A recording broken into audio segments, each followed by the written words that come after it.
Hello दोस्तों, माँ Jagdamba classes में आपका स्वागत है। आइए आज हम अपना जो बिंदु बचा हुआ था व्यंजनों में, व्यंजनों का वर्गीकरण कर रहे थे हम। उसमें जो अपना बिंदु बच रहा था उसको हम आज पूरा करेंगे दोस्तों। उसको आज हम पूरा करेंगे। हमने कल क्या पढ़ा था? हमने किसके आधार पर व्यंजनों का वर्गीकरण किया था? घोष या कंपन के आधार पर। किसके आधार पर? घोष या कंपन के आधार पर। आज किसके आधार पर हम व्यंजनों का वर्गीकरण करेंगे? आज करेंगे हम किसके आधार पर? प्राणवायु के आधार पर। किसके आधार पर दोस्तों? प्राणवायु के आधार पर।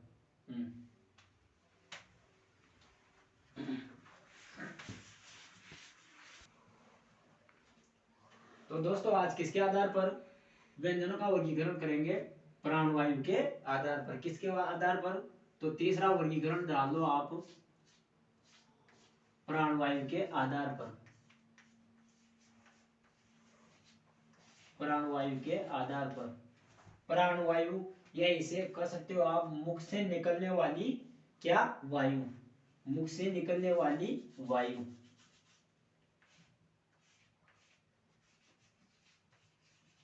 मुख से निकलने मुख से निकलने वाली वायु। वायु दोस्तों, ठीक। किसके आधार पर व्यंजनों का वर्गीकरण कर रहे हैं हम? प्राणवायु या मुख से निकलने वाली वायु के आधार पर।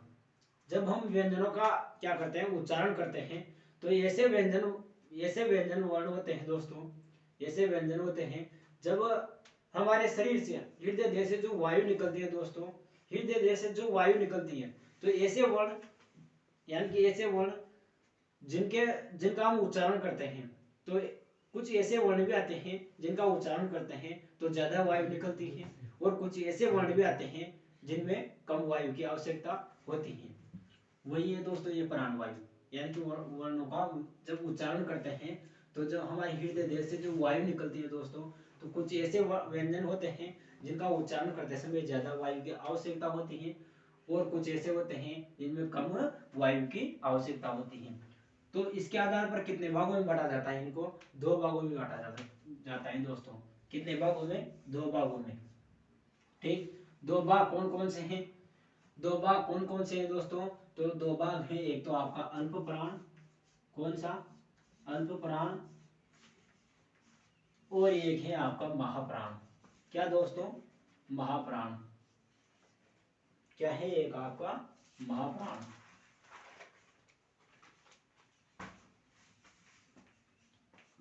क्या दोस्तों? महाप्राण। अल्प प्राण, महाप्राण, नाम से पता चल रहा है कि इसमें क्या निकलती है, इसमें कम कम वायु निकलती है, और इसमें अधिक वायु की आवश्यकता पड़ती है। कैसे? अल्प, अल्प में क्या होता है दोस्तों? थोड़ा। क्या होता है अल्प में? थोड़ा। क्या होता है अल्प में? थोड़ा। और महा में अधिक, यानी कि ज्यादा। क्या? ज्यादा कर सकते हो आप इसे, यानी कि अधिक। अल्प में थोड़ा, ठीक, यानी कि इतनी सी वायु की आवश्यकता पड़ती है इन्हें बोलते समय, ठीक। और इनमें महा मतलब ज्यादा वायु की आवश्यकता पड़ती है। जो हमारे अंदर से वायु निकलती है, तो महाप्राण व्यंजन वो होते हैं जिनमें ज्यादा वायु की आवश्यकता पड़ती है। अल्प प्राण वो होते हैं जिन्हें बोलते समय कम प्राण वायु की आवश्यकता पड़ती है। अल्प प्राण कौन कौन से होते हैं? महाप्राण कौन कौन से होते हैं? तो आइए आप ध्यान दीजिए इधर। अल्प प्राण कौन कौन से होते हैं दोस्तों? तो मैं अल्प प्राण को वैसे ही पढ़ाऊंगा जैसे कल मैंने आपको क्या पढ़ाया था। क्या पढ़ाया था दोस्तों? घोष व्यंजन पढ़ाए थे। घोष व्यंजनों में मैंने आपको क्या बताई थी? ट्रिक बताई थी। क्योंकि आप, यदि मैं बिना ट्रिक के पढ़ा दूंगा आपको, लेकिन आप बिना ट्रिक के आप इसको समझोगे नहीं, समझ तो जाओगे लेकिन आप इनको अदला बदली कर दोगे। अदला बदली कर दोगे, ह को किस में रख दोगे? महाप्राण को अल्प प्राण में रख दोगे, अल्प प्राण को महाप्राण में रख दोगे, तो आपको ऐसे पता नहीं चलेगा। और ट्रिक के माध्यम से आपको केवल ट्रिक याद करनी है, उस ट्रिक में से पूरे के पूरे निकल जाएंगे दोस्तों। तो आप पहले डालो अल्प प्राण और अल्प प्राण की ट्रिक देखो।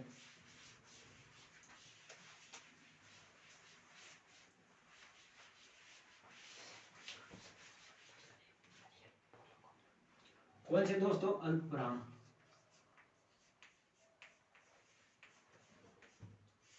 अल्पप्राण की ट्रिक क्या है? तो अल्पप्राण की ट्रिक देखो दोस्तों, आप क्या क्या ट्रिक लिखो आप इसकी। ट्रिक क्या है? सभी संवरित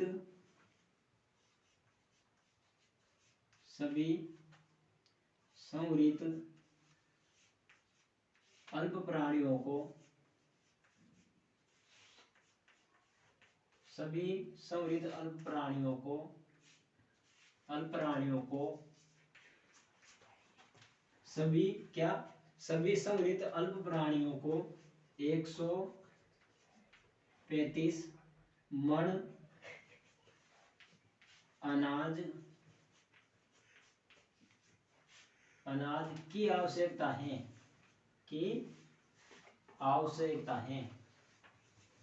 क्या दोस्तों? आवश्यकता लिख लेना यहाँ, क्या आवश्यकता है? किसकी आवश्यकता है? क्या बताया मैंने?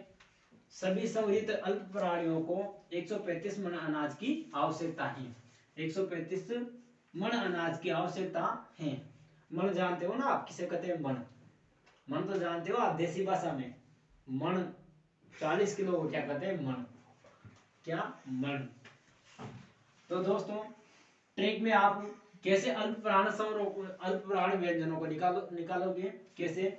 मैंने क्या बताया? सभी संवरित अल्प प्राणियों को 135 मण अनाज की आवश्यकता है, यानी कि तो सभी संवर से तो क्या आ गए दोस्तों? आपके सभी संवर आ गए। सभी संवर मतलब 11 के 11 संवर। ये आपके 11 के 11 क्या आ गए दोस्तों? संवर। क्या आ गए? संवर। संवर कितने आ गए आपके? 11। यहाँ देखो 11 संवर।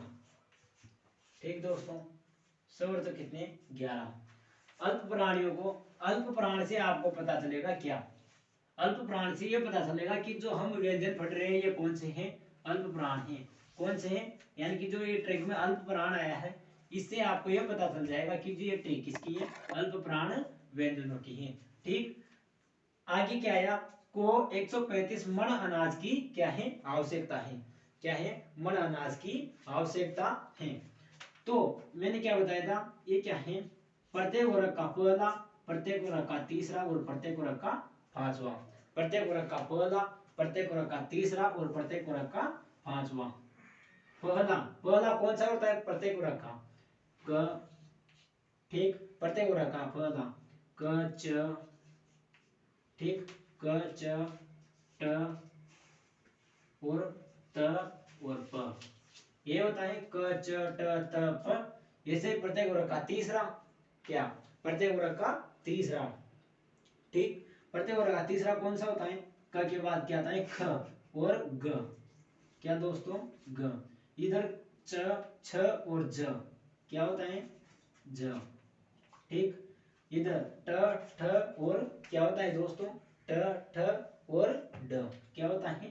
ड। ठीक, इधर त थ और द। ठीक, और कौन सा वर्ग आया? प वर्ग। क च ट त प। प में कौन सा होता है? प फ ब। कौन सा दोस्तों? ब। ठीक, ये आएगा। इसके बाद मैंने क्या बताया? पांचवा, यानी कि क वर्ग का पंचमा अक्षर। क वर्ग का पंचमा अक्षर। पंचमा अक्षर कौन सा दोस्तों? इसमें क्या आएगा? अंग। ठीक, क्या आएगा? अंग। और इसके बाद च वर्ग में क्या आएगा? च वर्ग का पंचमा अक्षर कौन सा होता है दोस्तों? झ। ठीक, और इसके बाद अण। ठीक, और इसके बाद त त द द और न पंचमाक्षर। इसके बाद प फ ब ब म दोस्तों। ठीक, समझ में आया? प्रत्येक वर्ग का पहला, तीसरा और पांचवा। प्रत्येक वर्ग का पहला, तीसरा और पांचवा वर्ग मैंने आपके लिए पहले बता दिए थे। ठीक, बार बार नहीं बताऊंगा, पहले मैंने बता दिए थे क्या कि एक वर्ग में कितने?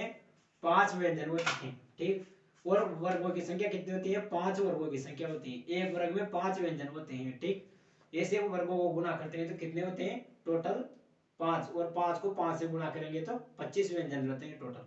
ठीक, इसके बाद मण। मण से दोस्तों आपको क्या निकालना है? मण से निकालना है क्या? आपके अंतस्थ व्यंजन। कौन से? अंतस्थ व्यंजन कौन कौन से? एक तो ए, ठीक, र और ल और व, ठीक। कौन कौन से व्यंजन अंतस्थ व्यंजन, कौन कौन से, ये, र, ल, व, ह। अब ट्रिक देखो, अब इनकी संख्या गणो आप कितनी हुई, क्या गणो दोस्तों, संख्या की गिनती करो। ये तो कितने हैं, 3 है, 3 वर्ग हैं, 3 है, तो 3 को 5 गुना करो, अपन जो पंजे तो पंजे 3 पंजो 15, 15 तो ये हो गए दोस्तों आपके 15, 15 के बाद 15, ये 15 आपके 11 में 15 जोड़ो, ठीक, 5 में 1 जोड़ा तो 6 और 1 1 2 दोस्तों, ठीक, 4 ये जोड़ो आपके 26 पे 4 जोड़े तो कितने हो गए दोस्तों, 30, कितने हो गए, 30। समझ में आया मैंने कैसे जोड़ा, जोड़ दो यार, 4 तो आपके अंतस्थ हैं, ठीक, 4 तो आपके अंतस्थ हैं, 15 ये आपके हो गए, यानी प्रत्येक वर्ग का तीसरा और 5, पहला तीसरा पांचवा, और सभी समर हो गए 11 की 11, 11 की 11 समर जोड़ दो आप, इसमें कितने हो गए टोटल, 30। तो इनकी संख्या कितनी होती है, 30। समझ में आया, एक बार और से समझाऊं, एक बार दो बार से सुनिए, क्या अल्प प्राण व्यंजन है, अल्प प्राण की क्या है, ट्रिक है, क्या है, सभी समृद्ध अल्प प्राणियों को 135 मन अनाज की आवश्यकता है, 135 मतलब प्रत्येक वर्ग का पहला, प्रत्येक वर्ग का तीसरा, प्रत्येक वर्ग का पांचवा वर्ग, मैंने आपके लिए समझा दिए थे पहले। मन से आपको क्या निकालना है, मन से निकालना है अंतस्थ व्यंजन ए, र, ल, व, ठीक, और सभी समृद्ध अल्प प्राणियों को, यानी कि सभी समृद्ध मतलब सभी समर 11 के 11 समर भी किस में रखे जाएंगे, अल्प प्राण में गिने जाएंगे दोस्तों, अल्प प्राण में गिने जाएंगे 11 के 11 समर, ठीक, समझ में आएगा यहाँ तक। 11 जो समर है दोस्तों ये अल्प प्राण माने जाते हैं हिंदी में, 11 जो समर ये हिंदी में अल्प प्राण माने जाते हैं। ऐसा व्यक्ति कहने वाला कौन था, यानी कि जो 11 समर है इनको हिंदी में अल्प प्राण माना, तो वो व्यक्ति कौन था जिसने ये बात बताई, तो वो था दोस्तों क्या, हिंदी का पाणिनि उसे कहते हैं, क्या हिंदी का पाणिनि कहते हैं उसे, क्या कहते हैं दोस्तों, हिंदी का पाणिनि किसे कहते हैं, नाम बताइए आप, उसका नाम है दोस्तों क्या, क्या नाम है उसका, कामता प्रसाद गुरु, क्या नाम है उसका, कामता प्रसाद गुरु, कामता प्रसाद, कामता प्रसाद गुरु नाम है दोस्तों उसका। इसे क्या कहते हैं, हिंदी का पाणिनि कहते हैं इसे, याद रखना। आगे बढ़े दोस्तों, मेरे ख्याल से आपको ये बढ़िया समझ में आ गया होगा।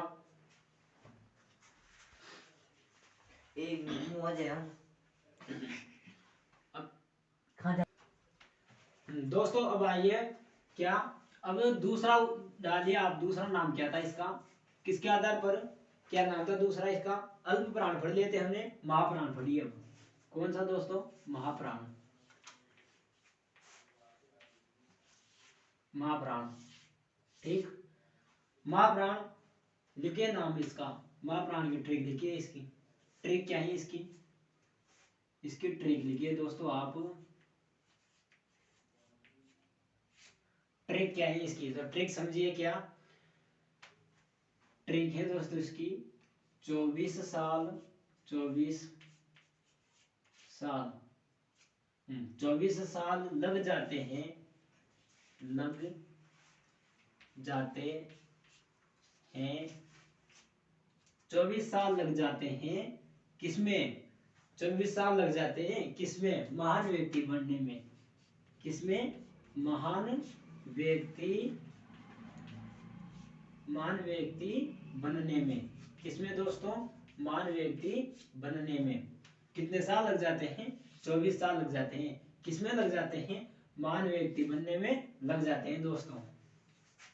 टेक में कैसे निकालोगे आप, 24 साल से, यानी कि 24 से तो आप क्या, प्रत्येक वर्ग का दूसरा और चौथा, प्रत्येक वर्ग का दूसरा और चौथा, कौन सा, दूसरा, दूसरा और कौन सा, चौथा, चौथा दोस्तों, ठीक, प्रत्येक वर्ग का दूसरा और चौथा। इसके बाद साल से आप क्या निकालोगे दोस्तों, क्या साल से आपके कौन से व्यंजन, ऊष्म व्यंजन, कौन कौन से, एक तो आपका स, ठीक दोस्तों, एक तो आपका तालव्य सकार, इसके बाद मूर्धन्य सकार, और इसके बाद दंत्य सकार दोस्तों, और एक आपका हकार भी इसमें माना जाएगा, आपका हकार भी इसमें माना जाएगा। क्यों माना जाएगा?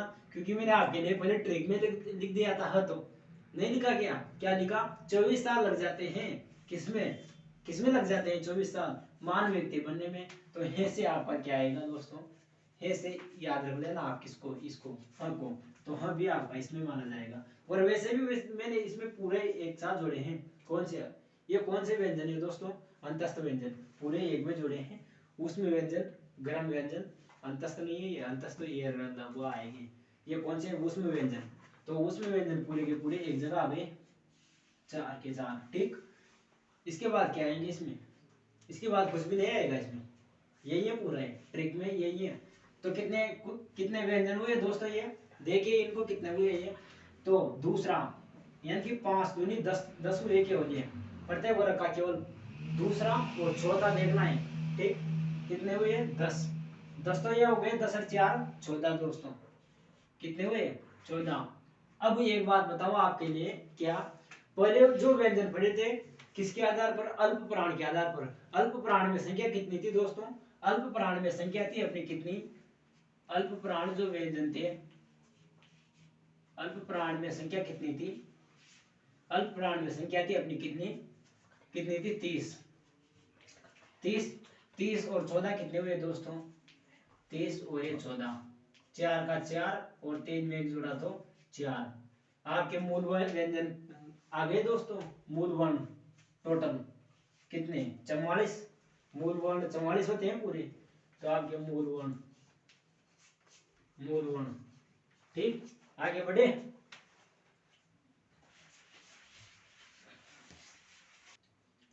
समझ में आया दोस्तों? आप हमने आज क्या पढ़ा? अभी तक हमने क्लास के स्टार्टिंग से पढ़ा क्या? क्या पढ़ा दोस्तों?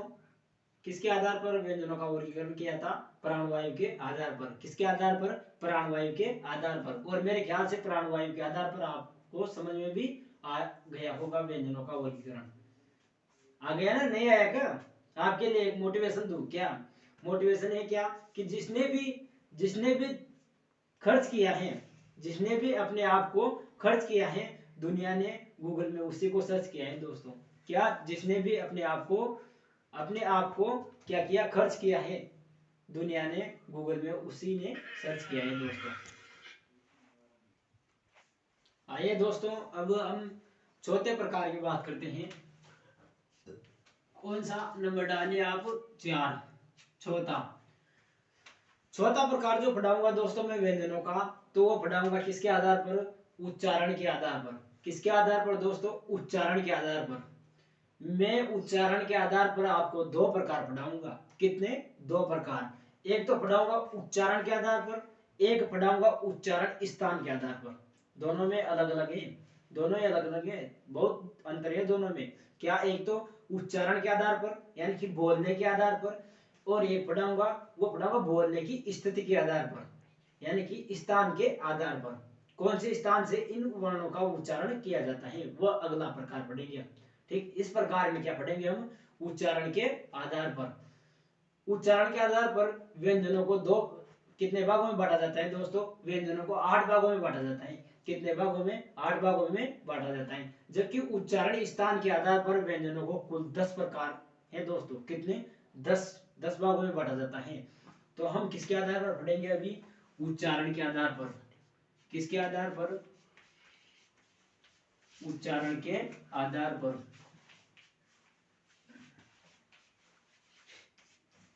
टॉपिक डालो केवल आप, उच्चारण के आधार पर व्यंजनों का वर्गीकरण। उच्चारण के आधार पर व्यंजनों का वर्गीकरण। कितने प्रकार हैं? तो प्रकार लिखिए आप 8। कितने हैं? 8। कितने हैं इनकी संख्या? 8। कौन कौन सी हैं? तो लिखिए पहले नंबर 1 लगा के लिखिए क्या? स्पर्शी व्यंजन। कौन सी व्यंजन? स्पर्शी व्यंजन।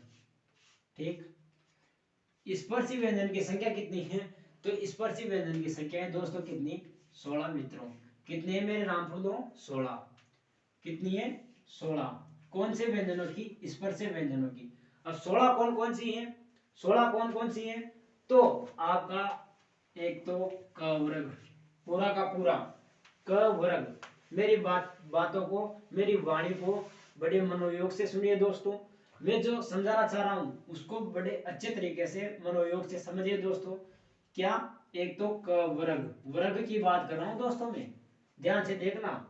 क वर्ण की बात नहीं कर रहा मैं, क वर्ग की, क वर्ग, ठीक। इसके बाद ट वर्ग, ठीक। क वर्ग, ट वर्ग, क्या, क वर्ग, ट वर्ग, इसके बाद आपका त वर्ग, और इसके बाद आपका प वर्ग दोस्तों। कौन सा वर्ग, प वर्ग, ठीक। बात किसकी कर रहा हूं मैं, वर्ग की। मेरी बात को यदि आप मनोयोग से सुनोगे तभी समझ में आएगी, और ना समझ में नहीं आएगी। क्या समझा रहा हूं मैं, क वर्ग, ट वर्ग, त वर्ग, प वर्ग, ठीक। हाँ बिल्कुल, आप जो सोच रहे हो वो उसको मैं बताऊंगा आपके लिए। क्या कि मैंने यहाँ च वर्ग छोड़ दिया, गुरुजी ने गलती कर दी। अरे मैं गलती नहीं कर रहा हूँ, मैंने सही लिखा है।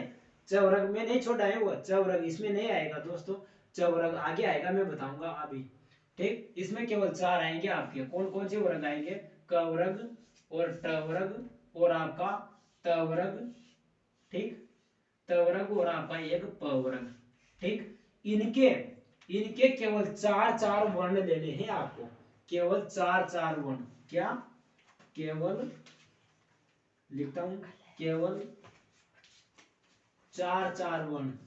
कितने, केवल 4 वर्ण लेने हैं। यानी कि जैसे क वर्ग का लोगे आप, तो क का कौन कौन सा, क, ख, ग और घ दोस्तों। इसका पंचमाक्षर नहीं लेना है, मैं पंचमाक्षर की बात नहीं कर रहा हूं। मैंने इसमें से अभी तक क्या क्या हटा दिया, एक तो च वर्ग हटा दिया, और एक इन सब के पंचमाक्षर हटा दिए। केवल मैंने इनके जो ये वर्ग लिए हैं 4 के, इनके केवल 4 वर्ण ही इसमें लिए हैं मैंने। 4 वर्ग के केवल 4 वर्ण ही मैं आपको पढ़ा रहा हूं अभी। तो 4 को 4 से गुणा करो, यानी कि 4 वर्ग के केवल 4 वर्ण, तो कितने हो गए दोस्तों, 16। संख्या कितनी हो गई, 16। ठीक दोस्तों, समझ में आ गया होगा मेरे ख्याल से। आगे बढ़े, ज्यादा समय न लेते हुए, क्योंकि क्लास ज्यादा लंबी हो जाएगी फिर दोस्तों। इसके बाद दूसरा प्रकार लिखिए आप, क्या, संघर्षी। कौन सा दोस्तों, संघर्षी। कौन सा है दोस्तों इसके आगे दूसरा प्रकार, क्या, संघर्षी। संघर्षी में आप लिखिए दोस्तों, क्या, संघर्षी में आप लिखिए कौन कौन से होते हैं। संघर्षी किसे कहते हैं, पहली बात तो स्पर्श भी नहीं समझाया होगा शायद मैंने आपके लिए। स्पर्शी क्या है, स्पर्शी तो जानते हो आप, पहले समझा दिया था। स्पर्शी तो आपके लिए कि जो बोलते हुए जब उच्चारण करते हैं इन वर्णों का, तो जीभ किसी न किसी मुकाबले से स्पर्श करती है, इसलिए इन्हें क्या कहते हैं, स्पर्शी व्यंजन कहते हैं। संघर्षी यानी कि जब इन व्यंजनों का उच्चारण करते हैं, तो हमारी जो जीभ है वो बहुत संघर्ष करती हैं। हमारी जो प्राण वायु है वो जब बाहर निकलती है शरीर से, तो वो संघर्ष करती हुई बाहर निकलती है, इसलिए इन्हें क्या कहते हैं, संघर्षी व्यंजन कहते हैं। संख्या कितनी है, 4। कितनी है दोस्तों, 4। कौन कौन सी है, तो देख लीजिए आप। एक तो आपका स, ठीक, स, और आपका स, और आपका स, और आपका हकार, ठीक। समझ में आया, संख्या कितनी, 4। कौन कौन से, स, स, स और ह, ठीक दोस्तों। इसके इसके बाद यदि आपसे संख्या पूछी जाए संघर्षी की, तो कितनी, 4, ठीक। इसके बाद आपके जो अरबी फारसी के वर्ण थे दोस्तों, कौन कौन से अरबी फारसी के, एक तो आपका कौन सा, क, ठीक दोस्तों, ख, क, ख, ज, क, ख, ग, एक ग भी आएगा इसमें, ग, ज और फ, ठीक दोस्तों। इनके आगे नुक्ता चिन्ह का प्रयोग किया जाने पर ये अरबी फारसी के हो जाते हैं। तो ये 5 वर्ण है दोस्तों, ये भी किस में गिने जाएंगे, ये भी संघर्ष में गिने जाएंगे। जब जब हमारी अंदर से, जब हमारे प्राण वायु जब हमारे अंदर से निकलते हैं दोस्तों, तो वह संघर्ष करते हुए निकलते हैं, इसलिए इन्हें क्या कहते हैं, संघर्ष कहते हैं। इसके बाद आप दूसरा तीसरा डालो।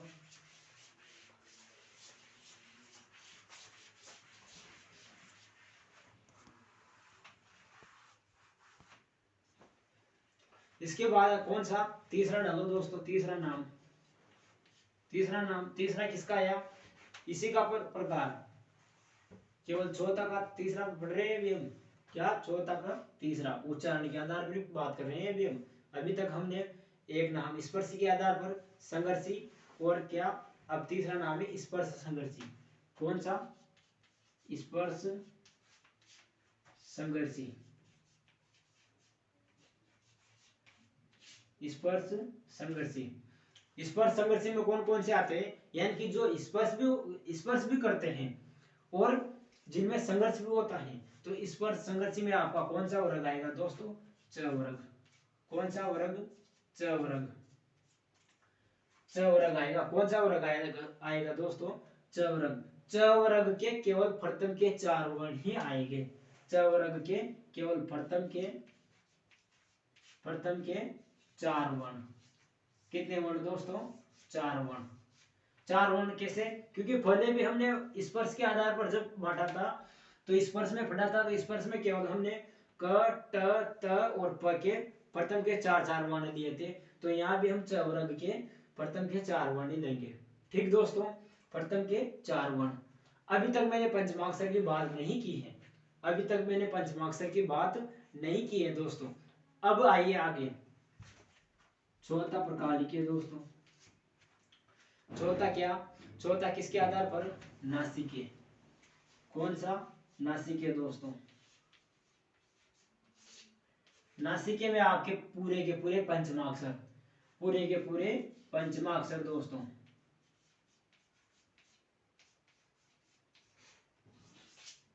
पूरे के पूरे पंचमाक्षर दोस्तों। पूरे के पूरे पंचमाक्षर किसमें आ जाएंगे? नासिके वर्ण में। यानी कि जिनका उच्चारण नासिका से अर्थात नाक से होता है उन्हें क्या कहते हैं? नासिका कहते हैं दोस्तों। नासिके के आधार पर कितने पंचमाक्षर? यानी कि टोटल 5 वर्ण। पंचमाक्षर क वर्ग का पंचमाक्षर, च वर्ग का पंचमाक्षर, ट वर्ग का पंचमाक्षर, त वर्ग का पंचमाक्षर और प वर्ग का पंचमाक्षर दोस्तों। आगे पांचवा प्रकार की बात करूं तो पांचवा नाम लिखिए दोस्तों आप। क्या? संघर्षहीन। क्या दोस्तों? संघर्षहीन। संघर्षहीन दोस्तों।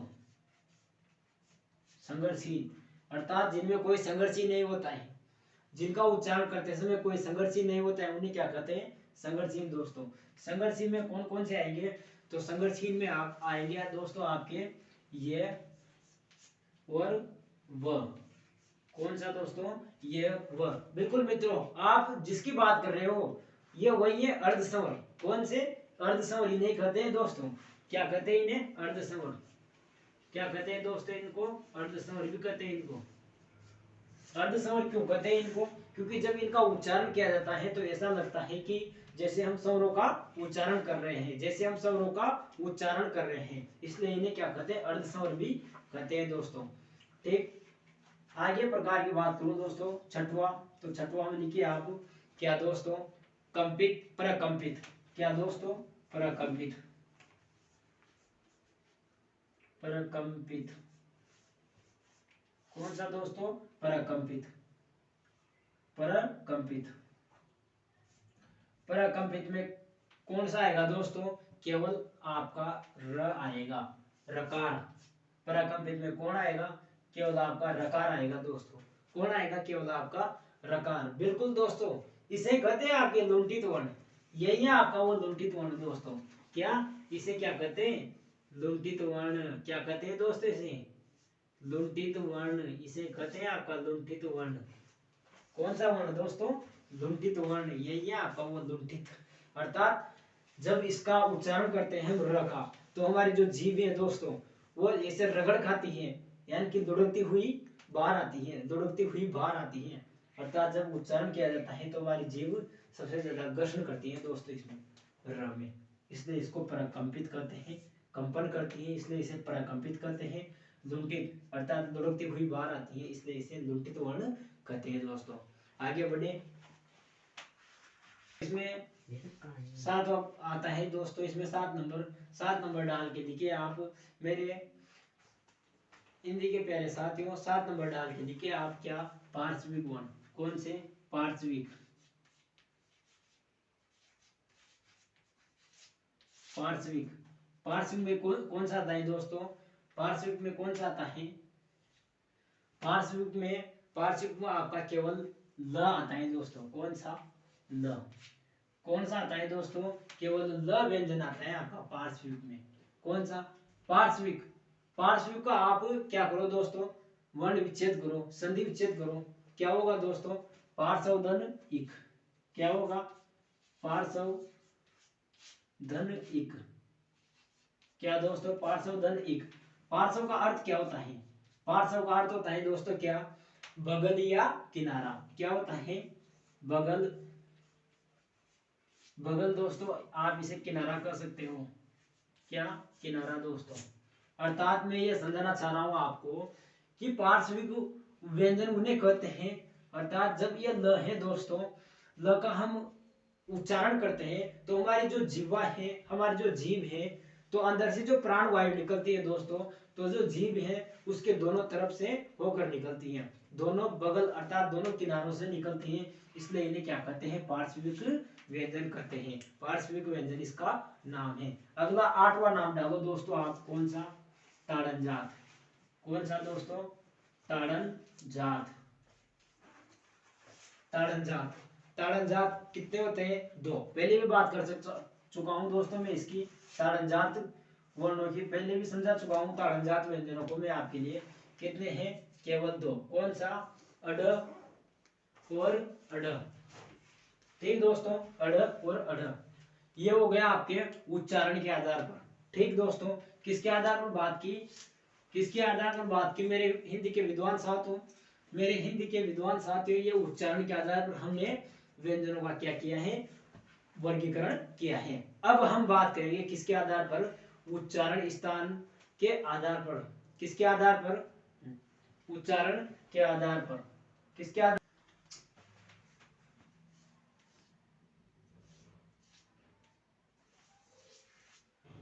पांचवा जो प्रकार है दोस्तों व्यंजनों का वर्गीकरण का, वो डालिए आप किसके आधार पर? उच्चारण स्थान के आधार पर। किसके आधार पर? उच्चारण स्थान के आधार पर दोस्तों। उच्चारण स्थान स्थान के आधार पर। के आधार पर। मेरे हिंदी के प्यारे विद्वान साथियों, मैंने क्या बताया था पहले आपके लिए कि उच्चारण के आधार पर 8 प्रकार होते हैं व्यंजनों के, और उच्चारण स्थान के आधार पर कितने प्रकार होते हैं? 10। कितने होते हैं दोस्तों? 10 प्रकार होते हैं। ठीक, समझ में आया? किसके आधार पर? उच्चारण स्थान के आधार पर कितने प्रकार? 10 प्रकार होते हैं। अब इसको आइए समझते हैं एक आकृति से। मेरे साथियों, इसको एक आकृति से समझते हैं। जैसे मैंने एक ये आकृति बनाई, क्या? और ये एक इसके नीचे से ये जिह्वा, इसे तो क्या नाम रखा दिया मैंने? जिह्वा। क्या नाम दिया दोस्तों? जिह्वा। और जो ये ऊपर आती है हमारे, यानी कि नली, नली बोलते हैं इसे दोस्तों। नली जाती है जीभ के ऊपर, जो नली चलती है। मुख का चित्र है ये। सीधी सीधी बात में समझाना चाह रहा हूं आपको। किसका चित्र है? मुख का चित्र है दोस्तों। मुख का चित्र है, अर्थात मुख में सर्वप्रथम क्या आते हैं हमारे? ओष्ठ दोस्तों। क्या आते हैं? ओष्ठ। ठीक, क्या आते हैं? ओठ। अरे ओठ तो दिख रहा, देखिए ना। तो सबसे पहले क्या आते हैं? ओष्ठ। इसके बाद क्या आते हैं? हमारे अंदर दांत आते हैं दोस्तों। क्या आते हैं? दांत आते हैं। क्या आते हैं? दांत। दांत को क्या बोलते हैं? दंत दोस्तों। क्या बोलते हैं? दंत। और दंत के जस्ट ऊपर, यानी कि जिसमें दांत टिके होते हैं। दांत किसमें टिके होते हैं? मसूड़ों में। किसमें टिके होते हैं दांत? मसूड़ों में टिके होते हैं। उसे क्या बोलते हैं? मुर्दा। क्या बोलते हैं दोस्तों उसे? मुर्दा। क्या नाम दिया मैंने उसका? मुर्दा। मुर्दा किसका नाम दिया? जिसमें दंत टिके हुए होते हैं, जिसमें दंत टिके रहते हैं, उसे क्या नाम दिया? मुर्दा। ठीक दोस्तों, इसके बाद आता है अपने क्या? तालु। क्या आता है दोस्तों? तालु। अर्थात अब अपने अंदर जब ये सांकड़ लगी होती है दोस्तों, अपने अंदर एक ताला रहता है। ताला यहाँ रहता है ना। मुंह खोल के आप देखना, किसी के मुख में, दूसरे के मुख में एक ताला रहता है दोस्तों। उस ताले के जस्ट ऊपर वाले भाग को क्या कहते हैं? तालु। क्या कहते हैं, तालु, इसे कहते हैं तालु। और उस तालु के जस्ट नीचे वाले भाग को क्या कहते हैं, काकल। क्या कहते हैं दोस्तों, काकल। क्या कहते हैं, काकल। और काकल के जस्ट नीचे वाले भाग को कहते हैं दोस्तों क्या, मेरे प्यारे साथियों, घंट। क्या कहते हैं, घंट। क्या कहते हैं प्यारे साथियों, उसे घंट कहते हैं। ये क्या, ये डायग्राम किसका बनाया, मुख की आकृति बताई मेरे दोस्तों आपके लिए। अब मैं कह सकता हूं घंट 1 नंबर, स्टार्ट किधर से होता है, घंट से, ठीक। घंट 1 नंबर, ठीक। तालु 2 नंबर दोस्तों, ठीक। काकल को मैं छोड़ रहा हूँ, काकल का इसमें कोई वैसे ये भी नहीं आएगा, केवल एक व्यंजन आएगा काकल का। आप केवल स्थिति याद रखना किसकी, कंठ। कंठ के बाद क्या दोस्तों, तालु।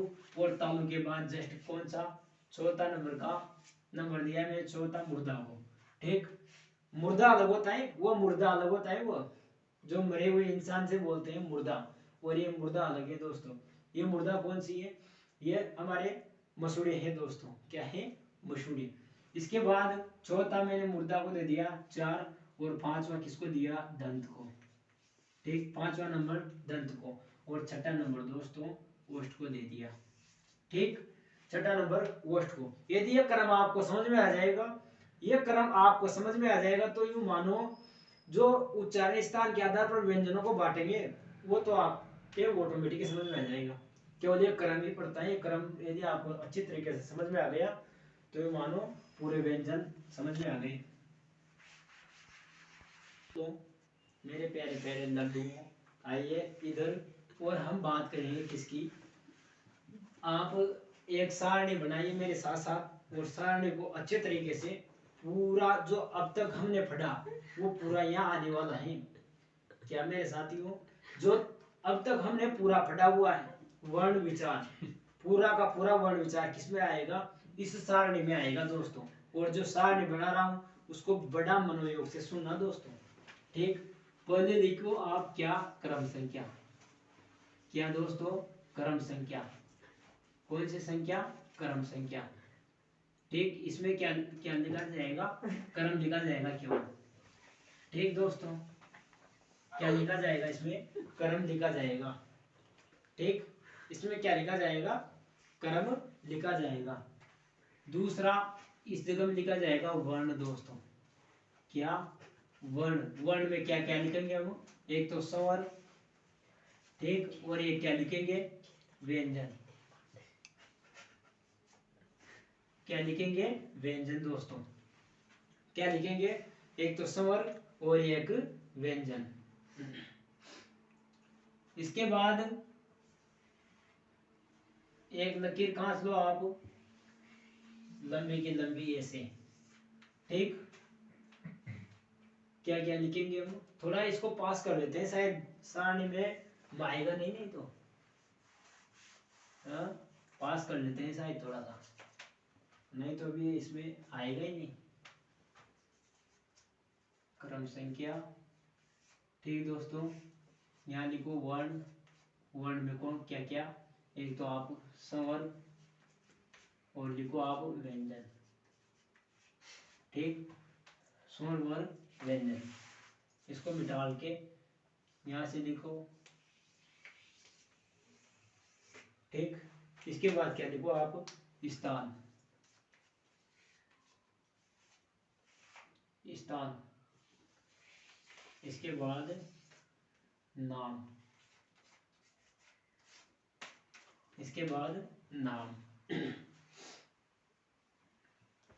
क्या मेरे साथियों, मैंने क्या क्या लिखा, मैंने जो सारणी बनाई ऐसी कैसी सारणी बना दो आप, जो मैंने सारणी बनाई ऐसी कैसी सारणी बना दो। क्या, एक एक डब्बे में तो लिख दो, क्या एक कोष्टक में तो क्रम संख्या नंबर चलेगा 1 2 3 4, एक में लिखो वर्ण, वर्ण में क्या क्या, एक तो स्वर एक व्यंजन, ठीक। इसके बाद एक डब्बा में लिखो आप क्या, स्थान, और एक लास्ट वाले डब्बे में नाम लिख दो दोस्तों, क्या, नाम। आइए अब क्रम डालिए 1, ठीक। क्रम संख्या 1। पहले हम किसको उठाते हैं, पहले हम स्टार्ट करते हैं किससे, स्वरों से दोस्तों, किससे, स्वरों से। स्वरों में पहले क्रम किसका आता है, अ आ का, किसका आता है, अ आ का। तो अ आ उठाया पहले, क्या, स्वरों में से आ उठाया दोस्तों, ठीक, आ। इसके बाद दोस्तों क्या उठाएंगे हम, इसके बाद व्यंजनों में चलिए। व्यंजनों में से एक वर्ग को उठाइए, कौन से वर्ग को, क वर्ग को। ये क वर्ग ले लिया हमने यहाँ, ठीक, क वर्ग ले लिया। क वर्ग पूरा का पूरा आ गया। क वर्ग के बाद आप एक ले लीजिए दोस्तों विसर्ग। क्या, विसर्ग, ये आपका विसर्ग। विसर्ग कौन सा होता है, अब ये यहाँ बताने की जरूरत नहीं है, क्योंकि विसर्ग मैंने आपके लिए बहुत सी बार बता दिया पहले भी कि विसर्ग किसे कहते हैं, इसे विसर्ग कहते हैं, ठीक, पहले बहुत सी बार बता दिया मैंने आपके लिए, ठीक। स्थान कौन सा है इनका बोलने का, इनका बोलने का स्थान कौन सा है, तो इनका बोलने का स्थान है खंड दोस्तों। कौन सा, खंड। और नाम क्या दिया है इनको, खंडे। क्या नाम दिया दोस्तों, खंडे, ठीक। मेरे हिंदी के विद्वान साथियों, साफ साफ नजर आ रहा है नहीं आ रहा, क्या, पहले हमने क्या उठाया, जोड़ा कौन सा उठाया, पहला जोड़ा उठाया अ आ का, किसका, अ आ का। और इधर व्यंजनों में से कौन सा जोड़ा उठाया, क वर्ग का, ठीक। और एक लिया कौन सा, विसर्ग। नाम क्या दिया इनको, स्थान कौन सा है इनका बोलने का, खंड। खंड स्थान है तो नाम भी क्या दिया इनको, खंडे दोस्तों, ठीक। आगे दूसरा क्रम डालिए दोस्तों। दूसरा में लिखिए आप, आ के बाद क्या आता है, ई। अ के बाद क्या आता है, ई, दीर्घ ई, ठीक। इसके बाद कौन सा वर्ग, क के बाद च वर्ग। कौन सा वर्ग दोस्तों, च वर्ग। कौन सा वर्ग, च वर्ग, ठीक। च वर्ग के बाद में हमने अब तक केवल स्वर व्यंजनों में से उठाते आ रहे थे हम, किसमें से, केवल स्वर में से। ई उठा लिया, आ उठा लिया, व्यंजनों में से क वर्ग उठा लिया, च वर्ग उठा लिया। तो मेरे राम फूलों, नाराज तो अंतस्थ, और वह भी तो हो जाएंगे, एक हमारा अंतस्थ है उसमें व्यंजन, 8 तो वही बच गए, तो उन 8 में से भी तो 7 के साथ उठाते हैं, तो उन 8 में से भी उठाइए क्या, एक तो आप उठा लीजिए ए, ये किस में से, अंतस्थ में से। और ए के बाद उसमें से कौन सा, स, उसमें से स को भी आप उठा लीजिए, ठीक। ये मेरे पास देखो, आप सुविधा के अनुसार लिख रहा हूँ, इस स को आप यहाँ लिखे, खास की इधर लिख लेना, ठीक, यानी कि दूसरे नंबर में क्रम में लिखना दोस्तों स को, ठीक। तो ये स मैंने इसमें लगा लिया, ठीक। नाम, खंड के बाद स्थान किसका आता है, खंड के बाद मैंने वो एक बार जो चित्र बनाया था उसको अपने मन माइंड में लो, क्या, खंड के बाद स्थान कौन सा आएगा, तालुका। कौन सा, तालुका, ठीक। स्थान कौन सा, तालुका। स्थान किसका, तालुका। नाम क्या दे दिया इसको, तालवे। तालवे, नाम क्या दे दिया दोस्तों इसको, तालवे।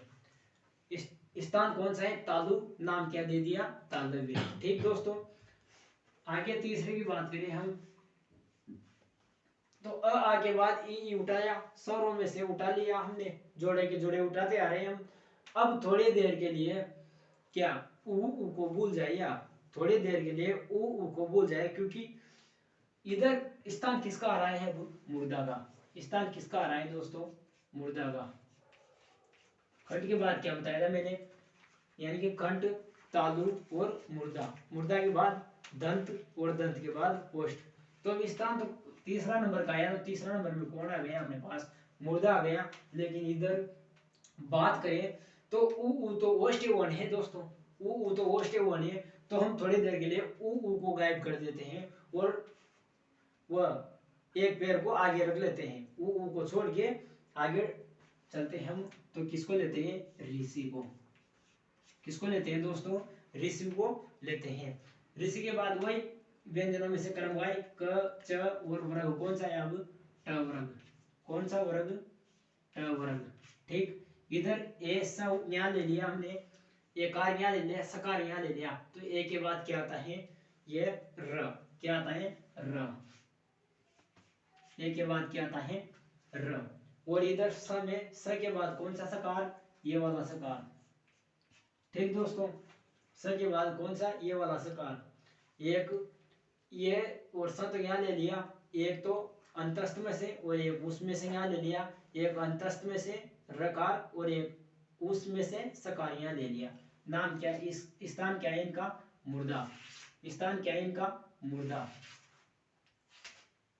स्थान क्या है इनका, मुर्दा।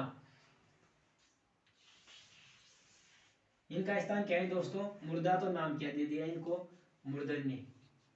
क्या नाम दिया दोस्तों, मूर्धन्य। क्या नाम दिया इसको दोस्तों, मूर्धन्य। क्या नाम दिया, मूर्धन्य।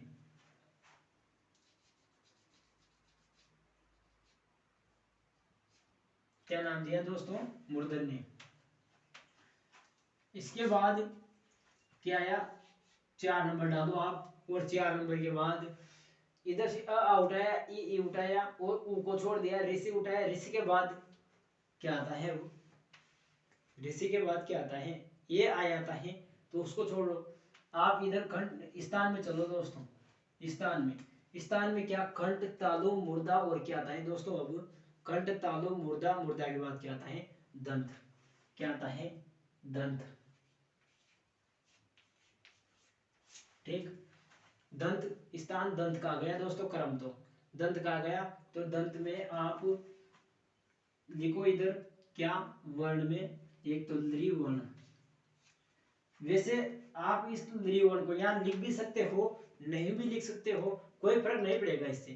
क्योंकि लृ वर्ण अपने, लृ जो स्वर है, ये स्वर अपने चलता ही नहीं है, हिंदी में चलता ही नहीं है लृ स्वर। तो लृ स्वर किस में चलता है फिर, ये मूल भाषा में चलता है, संस्कृत में चलता है, मूल भाषा में।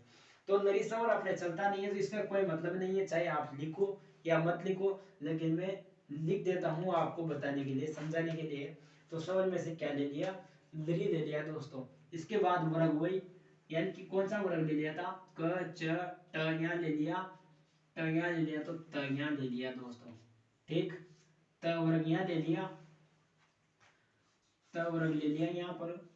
कौन सा वर्ग, त वर्ग। और त के बाद इधर ये र और क्या ले लिया दोस्तों, ल, लकार। ठीक, और इधर स श और शकार दोस्तों, ये शकार।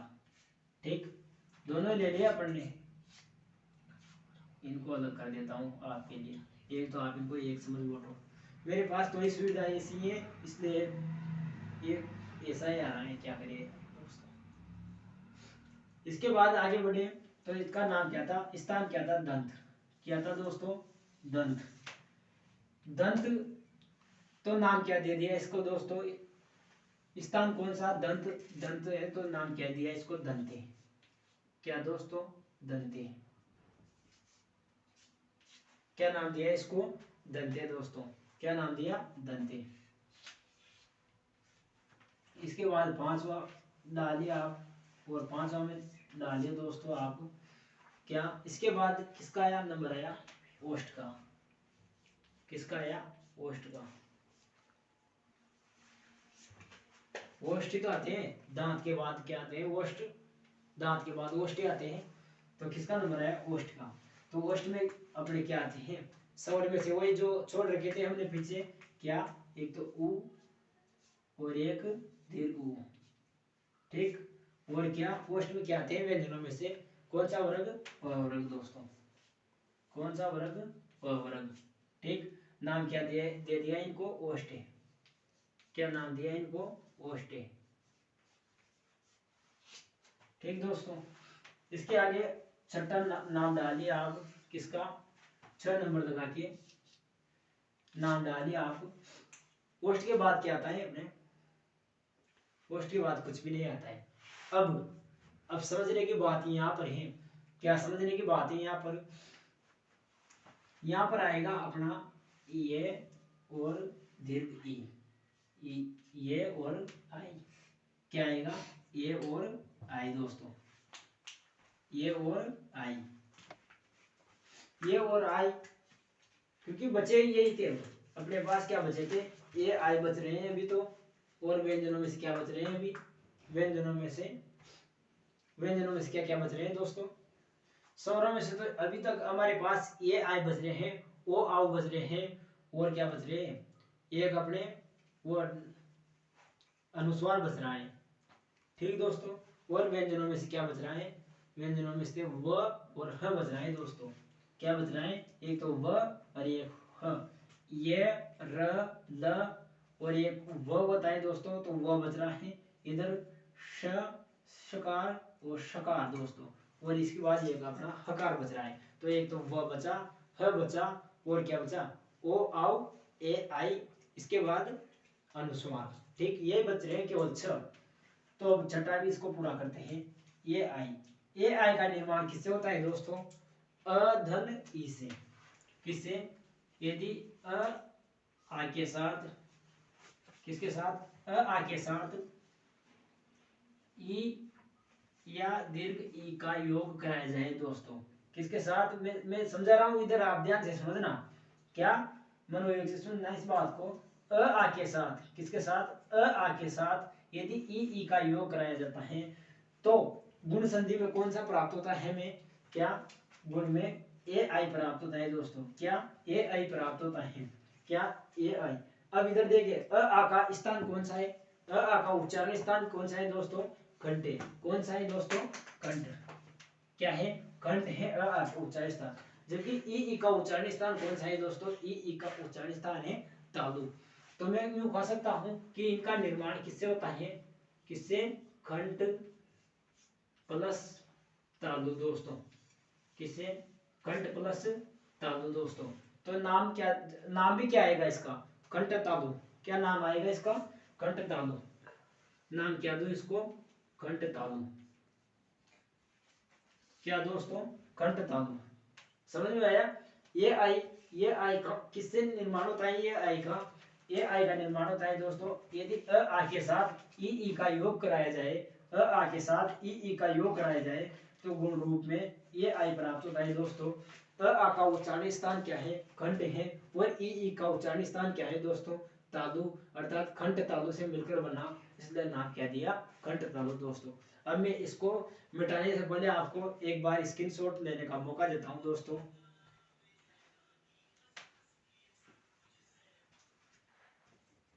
मेरे मित्रों, हिंदी के प्यारे विद्वान साथियों, 6 प्रकार हमने देख लिए। 7 देखो दोस्तों, नंबर डालो कौन सा, 7। 7 में अपने पास क्या क्या बचा हुआ था, ओ आओ भी बच रहा है अभी तक हमारे पास सौरों में से। क्या, ओ आओ। ओ आओ का निर्माण किससे होता है, इधर देखिए मेरे प्यारे साथियों, ओ आओ का निर्माण यदि हिंदी में अ आ के साथ, अ आ के साथ दोस्तों यदि उ का योग कराया जाए, किसका, उ का योग कराया जाए दोस्तों, तो परिणाम क्या प्राप्त होता है दोस्तों, ओ आओ प्राप्त होता है। क्या प्राप्त होता है दोस्तों, ओ आओ प्राप्त होता है। समझ में आया। यदि अ आ के साथ उ का योग कराया जाता है तो परिणाम स्वरूप ओ आओ प्राप्त होता है दोस्तों। क्या प्राप्त होता है, ओ प्राप्त होता है। क्या प्राप्त होता है, ओ प्राप्त होता है।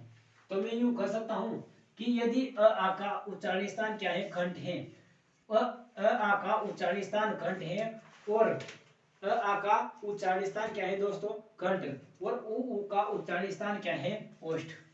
क्या है दोस्तों, ओष्ठ। इसका उच्चारण स्थान क्या है, ओष्ठ, और इसका उच्चारण स्थान क्या है, कंठ दोस्तों। क्या है, तो कंठ प्लस ओष्ठ कह सकता हूं मैं इनको। कंठ, कंठ धन ओष्ठ से इनका क्या हुआ, निर्माण हुआ दोस्तों। क्या हुआ, निर्माण हुआ। तो इस नाम क्या दे दूं दोस्तों इसको, नाम क्या दे, कंठ धन ओष्ठ। ओष्ठ से इनका क्या हुआ दोस्तों, निर्माण हुआ। नाम भी क्या देंगे इनको, कंठोष्ठ। क्या नाम देंगे दोस्तों, कंठोष्ठ। नाम क्या दिया, कंठोष्ठ दोस्तों। ठीक, समझ में आया मेरे ख्याल से। 8वां डालिए दोस्तों, 8 नंबर डाल के और लिखिए अपने पास क्या बचा। अब अपने पास क्या बचा दोस्तों, ये आई हमने कर दिया, ओ आओ हमने कर दिया, और बचा दोस्तों व। क्या बचा, व। ठीक दोस्तों, वो हमारे पास बचा हुआ है अभी तक। और वो का जो निर्माण होता है दोस्तों, वो किससे होता है, इधर देखिए मेरे ध्यान, मेरी तरफ ध्यान कीजिए दोस्तों। वो का जो निर्माण होता है वो किससे होता है दोस्तों, दंत प्लस ओष्ठ से। किससे दोस्तों, दंत दंत दंत धन ओष्ठ से इसका निर्माण होता है दोस्तों। किससे? दंत प्लस ओष्ठ से इसका निर्माण होता है, इसलिए इसका नाम भी क्या है दोस्तों? दंतोष्ठ। क्या नाम है इसका? दंतोष्ठ। क्या नाम है दोस्तों इसका? दंतोष्ठ। इस दंत प्लस ओष्ठ को स्थान में रख लेना और दंतोष्ठ है इसको नाम में रख देना। ठीक, नोट्स बना रहे हो शायद मेरे साथ साथ आप, तो इसको दंतोष्ठ को सबसे पीछे नाम में रख देना, क्योंकि ये नाम है इसका, वो का नाम क्या है? दंतोष्ठ। और किससे मिलकर इसका निर्माण होता है? दंत प्लस ओष्ठ से, तो इसको स्थान में रख देना। मेरे ख्याल से समझ में भी आ गया होगा आपके। ठीक, आगे बात करूं दोस्तों 9वां नंबर, तो 9वां में आपने क्या आता है? 9वां नंबर में दोस्तों आपने क्या आता है? अपने पास एक और बचा हुआ था, क्या? हकार दोस्तों। क्या बचा हुआ था? हकार। हकार का निर्माण दोस्तों किसी से नहीं होता। हकार का नाम है दोस्तों, इसका केवल स्थान है, क्या है दोस्तों? इसका स्थान संवरयंत्र। इसका स्थान क्या है? संवरयंत्र। मेरे हिंदी के विद्वान साथियों, इसका स्थान क्या है? संवरयंत्र। क्या है? संवरयंत्र। तो संवरयंत्र का नाम क्या है दोस्तों? इसका अलिजिह्वा। क्या है इसका नाम? अलिजिह्वा।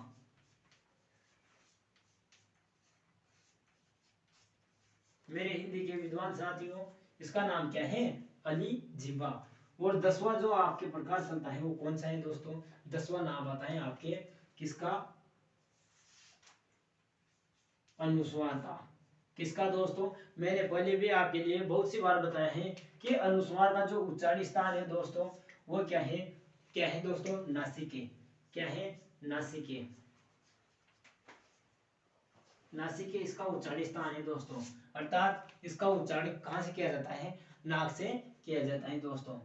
मेरे ख्याल से जो आज जानकारी मैंने हिंदी की आज आपके लिए दी, वह आज बढ़िया क्लियर हो गई होगी, शायद आपके बढ़िया समझ में भी आ गई होगी, और आशा करता हूँ कि आगे भी ऐसी समझ में आती रहे। माँ जगदम्बा क्लासेस को यदि आपने सब्सक्राइब नहीं किया है दोस्तों, तो आप सब्सक्राइब कर लीजिए उसे।